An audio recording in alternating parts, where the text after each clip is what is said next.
I'm Dave, and this is Austin Eats. Today, I am excited to be cooking a 5-pound prime rib roast that has been dry aged for 35 days. This will be awesome. The dry aging removes a little bit of the moisture, but also will really intensify the beef flavor. To cook the roast, I'm going to put it in my Kamado Joe at 250 degrees over lump charcoal. No additional wood. I want a hint of smoke, but don't want it overpowered, so I'll get plenty of that just out of the lump charcoal. That will cook until it hits an internal temperature of 125 degrees. Then it will come off and rest while I crank the Kamado Joe to 500 over direct heat.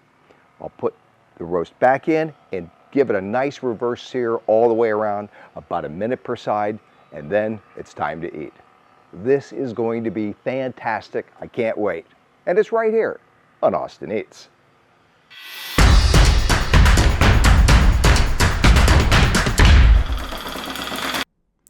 I asked the butcher to do some major trimming on this roast after I selected it. It originally was covered with a fair amount of kind of gross dark red stuff, and he took the time to take all of that off for me and most of the fat. I have just a few extra pieces that I just want to get off. So 1 or 2 pieces on this side, and then on the other side, there's actually a bit of this very thick fat that just does not render very well. So I'm just going to trim that down a little bit. Then it'll be ready for the next step. Here's the problem with this roast.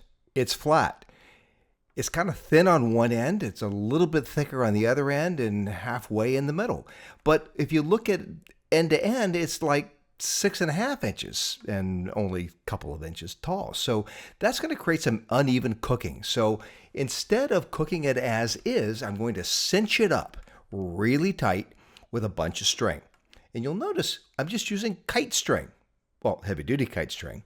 And I find it a little bit easier to put 2 loops in that first section. It helps keep it from unravel as I'm actually getting ready to tie the second knot. I'm going to create a number of loops on this roast, one end to the other. That will help me create a roast that's nice and round. Look at that, very different. That will cook much more evenly. Because this is a dry aged roast, I want to go very light on the seasoning. I want to really taste the beefy flavor of the dry aging coming through. So I'm seasoning it with salt, pepper, and a little bit of garlic powder, and that's it. By the way, I rub the roast first with some canola oil. You want to use a high temperature oil on this because it's going to be exposed to some heat later on. Time to light a barbecue.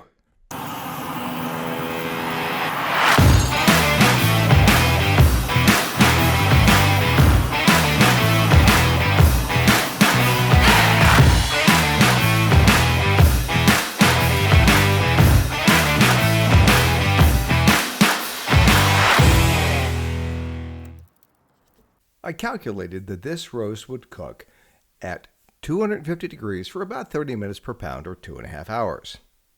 Wrong. It was more like 40 or 45 minutes per pound. And that's probably because the internal temperature was around 48 degrees when it went into the smoker. I did take it out of the refrigerator about an hour before roasting it, but it clearly didn't make much of a difference at all. You'll notice that this is cooking on a cookie sheet and a simple wire rack, rather than the standard V-shaped rib roast rack and roasting pan that I normally use. The reason for that is airflow.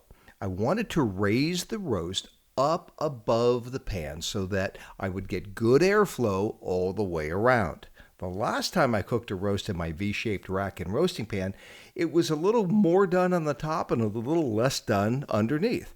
Why? Because the pan protected the meat from the heat. So I tried it this way, and guess what? It made a big difference. This roast was absolutely delicious. Taking it out at 125 and then searing the outside ensured a beautiful medium rare interior from one end to the other. This is a great roast. Give it a try. Hey, if you like the video, let me know. And please subscribe. I've got new videos coming out every week. See you next time on Austin Eats.